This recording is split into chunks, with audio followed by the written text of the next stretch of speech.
Dun, dun, dun. Okay, here we go.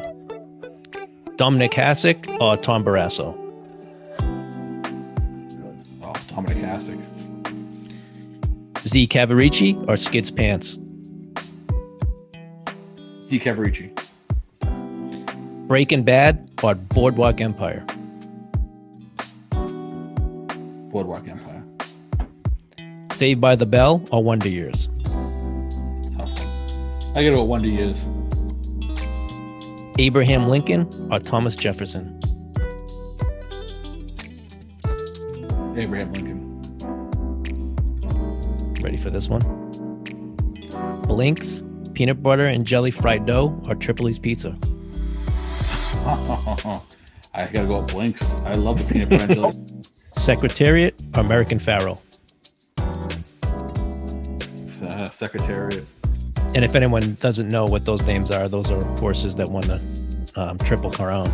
Yeah, I mean, the American Pharaoh is near and dear to my heart because I saw the horse race and I picked the horse to win Triple Crown well before he did. But Secretariat was just another class of horse that I don't think we'll ever see in our lifetime. Assuming that you were back in high school, right? I love this question already. Who, okay, and these two characters in their TV shows that they played these characters, Winnie Cooper or Kelly Kapowski, who would you ask out on a date? Oh, Kelly Kapowski. You know what? I thought about this one today, and I originally, if I asked my younger self that, I would say Kelly Kapowski, but my older self would say Winnie Cooper. All right, Brian, you're up. Get up on stage. It just can't be 90s pop culture because I sucked at it. No. This is, you'll like these. Right. I promise these are tailored towards you. Perfect. Ray Bork or Cam Neely? See? Look at I'd say Cam Neely because Cam Neely got injured and people really will never appreciate how good he could have been. And the Cam Neely thing, and for people who are Bruins or hockey fans, people don't realize how thick Cam Neely was. He was one of the best goal scorers. You don't realize he was one of the best goal scorers in the league and probably the toughest player in the league until he hurt his knee. And then when he hurt his knee, that was it. So I would say Cam Neely.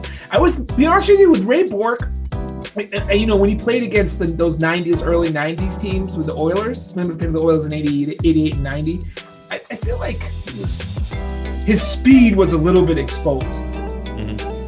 Hall of Fame, one of the best defensemen ever, but I don't think speed-wise he could keep up with him. It's too bad with Bork, too. He couldn't win keep up with them. Well, it's too bad the Bork couldn't win a Stanley Cup with the Bruins instead of winning with Colorado. Yeah, I blame it on Harry Sinden. My dad was always right. I used to argue with my dad all the time about Harry Sinden. He was the greatest guy in the world. Because when we were growing up, they were in the playoffs 18 straight years, but they could never get over the hump. And he was right. They never wanted to just put. And like I said, the ownership, the Jacobs brothers. All right, we're gonna go to the next one. I'm a Beach Club or Avalon. Can we throw Guido Murphy's in there too? Yeah. No, I'm not. I would. That's a good. Of the two, Bahama Beach Club. He's looking on the ceiling. Because really tight.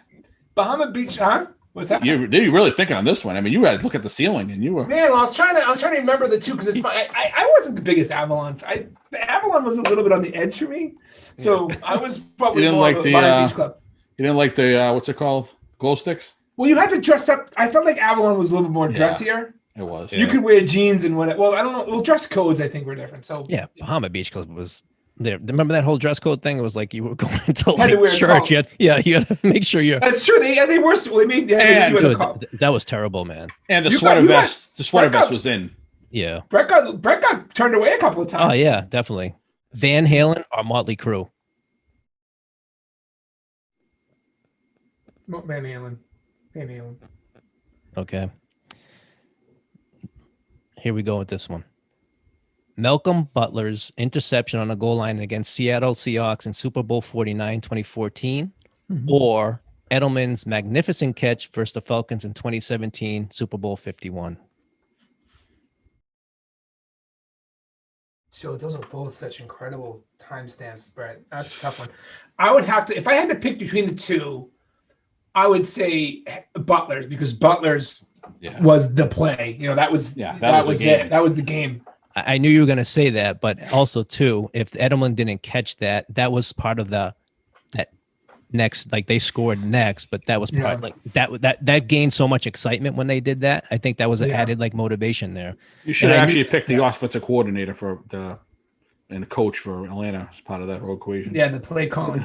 And here's your special bonus. So it's like two parts. There's the part A and part B on this one. It's good, Brett. It's good. Okay, you ready? Don't laugh. I'm going to say this. You guys say this all the time. Don't laugh. So you can't laugh. I don't want you falling. That too much. I don't want you falling out of that chair. Okay. So I'm going to do a little drum roll. Okay. Okay. So here we go. Derek's Red Reliant or Derek's Red Jofer?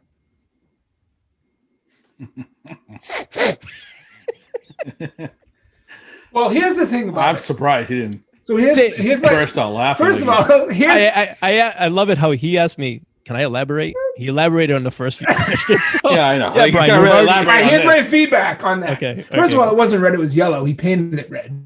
And first. Brian, can you just give us give the people listening to this, the audience, the listeners, just a brief overview of. Listen. In high school, you were just fortunate to have a car, So, I had the Tempo. He had the Reliant, and our other friend had a Presidential.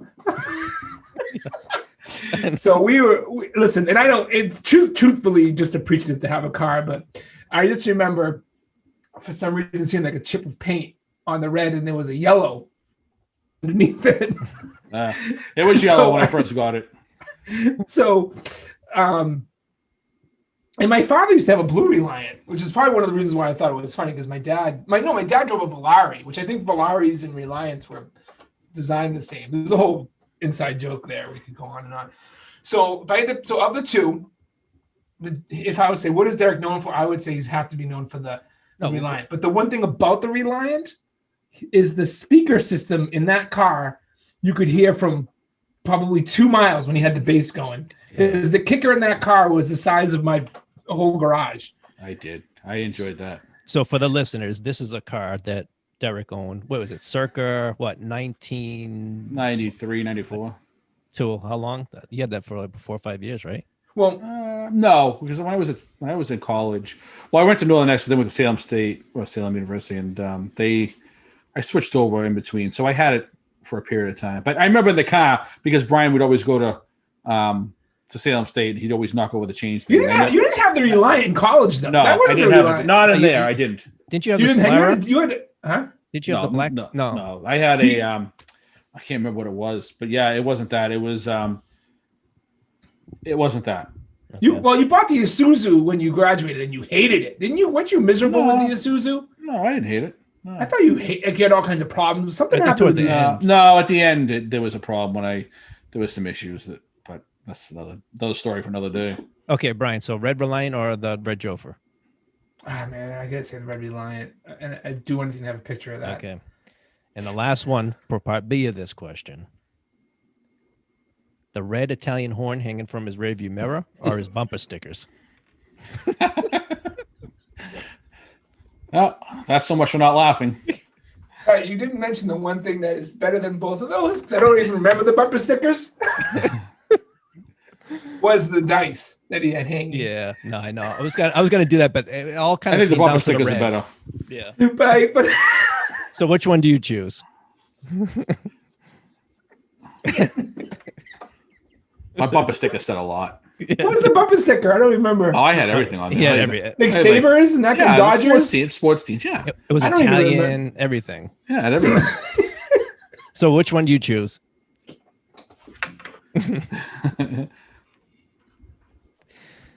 It was Free Gussie. This question hit it out of the ballpark with him.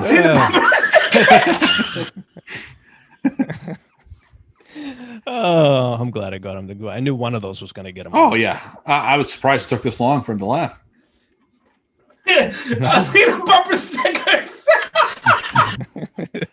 You don't remember him, so you can't laugh at him. And we gotta find a picture of that. There has to be one somewhere of all the photos. So I don't know. I gotta which find one them. did you say? Bumper stickers? Bumper stickers. Oh. Bumper stickers. I do remember him having on the bumper. To this day, I always love him to put all these bumper stickers on their car. All right. Now I'll land the last one with you guys. The same question that I asked Amy. The Goonies or Stand By Me? Yeah, I'm a Stand By Me fan. I mean, it's tough between. I love the Goonies. I don't know. There's something just with Stand By Me, with just the whole songs and the I thought Stand By Me was probably one of the best movies I think I ever saw. And I think we could Stand By came out I think before Goonies. My kids seen Stand By. I gotta watch that with my kids. Stand By Me. We're at show. Yeah, it's just there's a story behind it too. Like it's about friendship, right? Yeah. Growing up, being friends, and doing the stuff. Granted, it was back in the 50s, but still, what friends do. They camp out, travel, all the stuff. They the funny things between boys, the jokes and stuff they told, and I think that's what does it. Where Goonies, it's a feel good story, but it's not the same as Stand By Me. Yeah, and that cast on Stand By Me was River Phoenix, Jerry Jerry O'Connell. Yeah, wow, some talent there. Corey Feldman. Yeah. And then Kiefer Sutherland. Yeah. I forgot about him. And then what's his face was the father. The father was what's his name? Richard Dreyfuss. Yeah. The narrator. The narrator wasn't it? Yeah, Stand By Me. Yeah. Have I ever told you my Richard Dreyfuss story? No. So my first hotel, Brett, you remember I went to the Sheraton over the highway. Oh yeah. So the housekeeper there, well, he used to come and stay at that hotel because he was working with a company that was in Watertown that did voice recognition software. Like I don't know what his connection was. It might have something to do with his voice and the company. I don't know. Doesn't matter. But he would come and stay at that hotel. And over time, he got to know the director of housekeeping at the hotel. Her name was Svetlana. And he ended up marrying her. Really? So if you Google his Wikipedia, you'll see his wife is Svetlana. She was the director of housekeeping at that hotel. Wow. Yeah. Yeah, that's a interesting. Yeah, tidbit. he was great as a narrator in that. I confused when I said James Brolin. I was thinking of Goonies. I got the two of them now mixed up in my head. But yeah, I mean, that story is just him telling it and. It's from my peoples in the streets. And this thing right here